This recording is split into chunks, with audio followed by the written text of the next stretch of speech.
আপন ভেবে যাদের কাছে আমরা হালকা হতে যাই তারাই কিন্তু জীবনটা পুড়িয়ে অবশিষ্ট রাখে ছাই।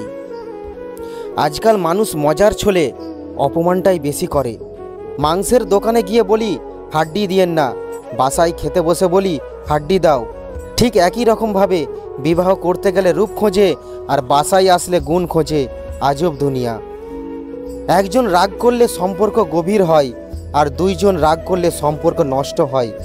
তুমি আমার অপ্রকাশিত এক বই, গল্প নও যে কয়েকটা পৃষ্ঠা পড়লেই শেষ হয়ে যাবে। কথা দিয়ে কথা রাখা পৃথিবীর সবচেয়ে সুন্দর মানসিকতার পরিচয়। কিছু কথা, কিছু ব্যথা মনের কোণায় ছটফট করলেও সময়ের ব্যবধানে একদিন মানুষ সব সয়ে যায়। যে বলে তুমি ছাড়া আমি ভালো নেই, সেও ভালো থাকার লড়াই করে চলে। জীবনে ভালো থাকতে হলে পিছুটান সব পিছনেই ফেলে হাঁটা দিতে হয়। যত বেশি পিছুটান তত বেশি জীবন তিক্ত। কারো উপর বেশি নির্ভরশীল হয়ে যেও না। মনে রেখো, অন্ধকারে তোমার নিজের ছায়াও তোমাকে ছেড়ে চলে যায়। কত শত পারফিউম আসবে যাবে, কিন্তু মায়ের আঁচলের গন্ধ সেই একই থাকবে। আঁকড়ে থেকো না কিছু, যে যাবার তাকে যেতে দাও, যে ফেরার সে তো ফিরবেই। চতুর স্বভাবের মানুষগুলো সবসময় সরল এবং বিশ্বস্ত মানুষকে বেছে নেয়, যাতে ঠকিয়ে গেলেও তারা কোনো প্রতিশোধ নিতে না পারে।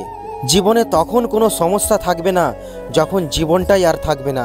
তাই জীবনে সমস্যা এলে ভেঙে না পড়ে সেই সমস্যার সমাধান করার চেষ্টা করতে হবে। সুখ কেবল আনন্দই দেয়, কিন্তু দুঃখ কষ্ট পাশাপাশি শিক্ষাও দেয়। আপন পর চেনাই, একা পথ চলতে শেখাই, সাহস যোগায়।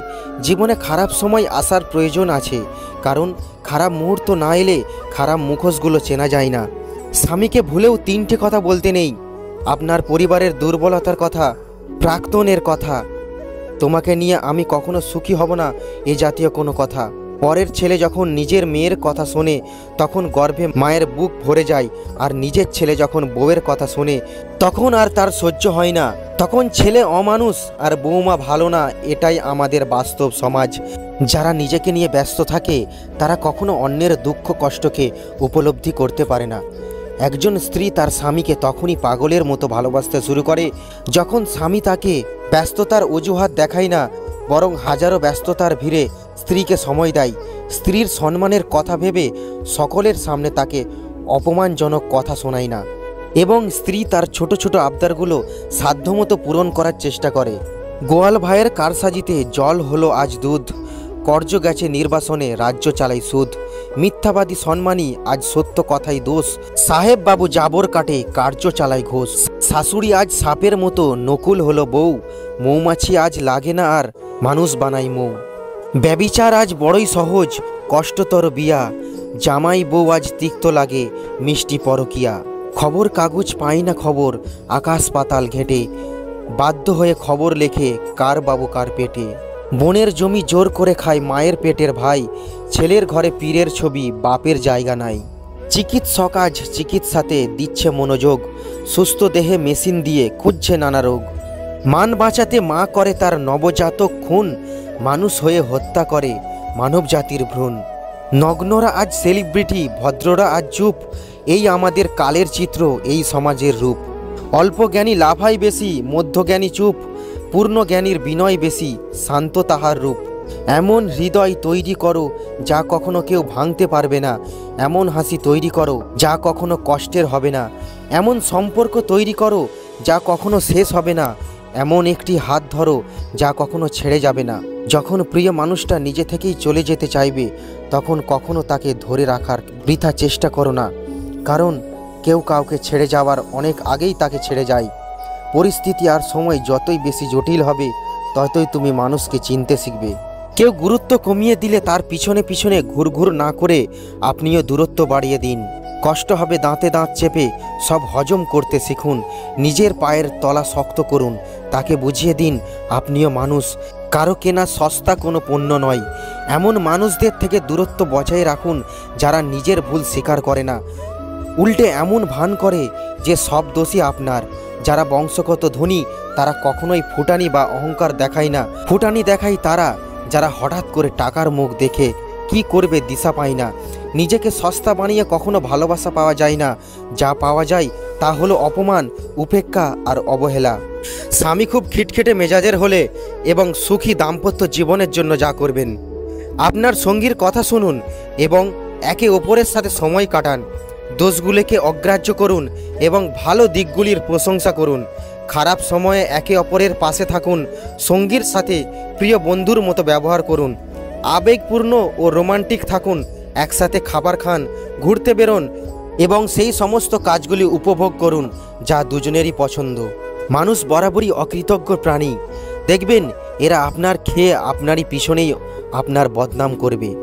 এই পৃথিবীতে সবচেয়ে বড় মিথ্যা হলো আমি ভালো আছি। আসলে আমরা সবাই ভালো থাকার অভিনয়ে ভালো থাকি। ভালো না থেকেও ভালো থাকার অভিনয় করার নামই হয়তো জীবন। যারা খুব সহজে মানুষকে আপন ভেবে ফেলে তাদের জীবনে ঠকে যাওয়ার পরিমাণটা বেশি থাকে। কিন্তু যদি তবে ইত্যাদির জালে আটকে পড়তে নেই। গতকাল মানুষের জীবনে হতাশা এনে দেয়, আগামীকাল এনে দেয় অলসতা। তাই আজই একমাত্র সত্য। তাই যা কিছু করার আজই করুন। এই শহরে বড্ড বেশি ভালোবাসার অভাব। প্রিয়দের ক্লান্তি লগলে ছেড়ে যাওয়াটাই তাদের স্বভাব। কুকুর যদি ঘাস খায় তখন বুঝতে হবে কুকুরের পেট নষ্ট হয়েছে। মানুষ যখন ঘুষ খায়, বিশ্বাসঘাতকতা করে আর মনুষ্যত্ব বিলুপ্ত হয়ে গেলে বুঝতে হবে মানুষটার অন্তর নষ্ট হয়ে গেছে। একটাই জীবন, অথচ তাকে অতিবাহিত করতে গিয়ে ভালো থাকার জন্য কত নাটকই না করতে হয়, আর করতে হয় শত অভিনয়। মন ভেঙে দেওয়ার জন্য খুব যত্নে পোষা মনে রাখা মানুষগুলোই যথেষ্ট। বারবার বোঝানোর পরেও যদি কেউ না বোঝে তাহলে তাকে ছেড়ে আসাটাই উত্তম। কিন্তু হায় আফসোস, আমরা খুব করে চাইলেও কখনো কখনো তা করতে পারি না।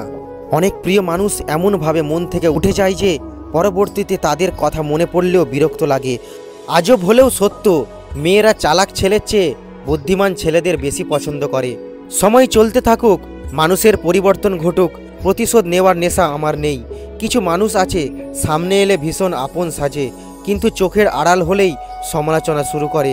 পৃথিবীতে যারা নালিশ করতে পারে না, চুপ করে থাকে, তারাই উল্টে আসামি হয়। বেঈমানদের কখনো অনুশোচনা হয় না, আর বহুরূপীদের জীবনে ভালোবাসার মানুষের কখনো অভাব থাকে না। ঠাট্টার ছলে মানুষের সামনে যে আপনাকে অপমান করে তাকে বন্ধু বানাবেন না। লোকে বলে সময়ের সাথে সব কিছুই একদিন ঠিক হয়ে যাবে। আসলে কিছুই ঠিক হয় না। যন্ত্রণা নিয়ে বেঁচে থাকার অভ্যাস হয়ে যায়। যদি বাকি জীবন শান্তিতে কাটাতে চাও তাহলে লোকের কথায় কান না দিয়ে নিজের মতো বাঁচো। মানসিক শান্তির জন্য যাকে বেছে নেওয়া হয় একসময় সেই মানসিক অশান্তির কারণ হয়ে দাঁড়ায়। ভাগ্যের সঙ্গে মানুষের রুচিবোধ আর চাহিদার মিল থাকাটা বড্ড জরুরি। অন্তত মানুষ হতাশা থেকে মুক্তি পেত। সুখগুলো খুব ছোট হোক সমস্যা নেই, সুখগুলো আঁকড়ে ধরো। দুঃখ ও কষ্টগুলো শিকড় থেকে ঝরে ঝরে পড়ুক, আর সুখগুলো সারা জীবনের জন্য কিন্তু দীর্ঘস্থায়ী হোক।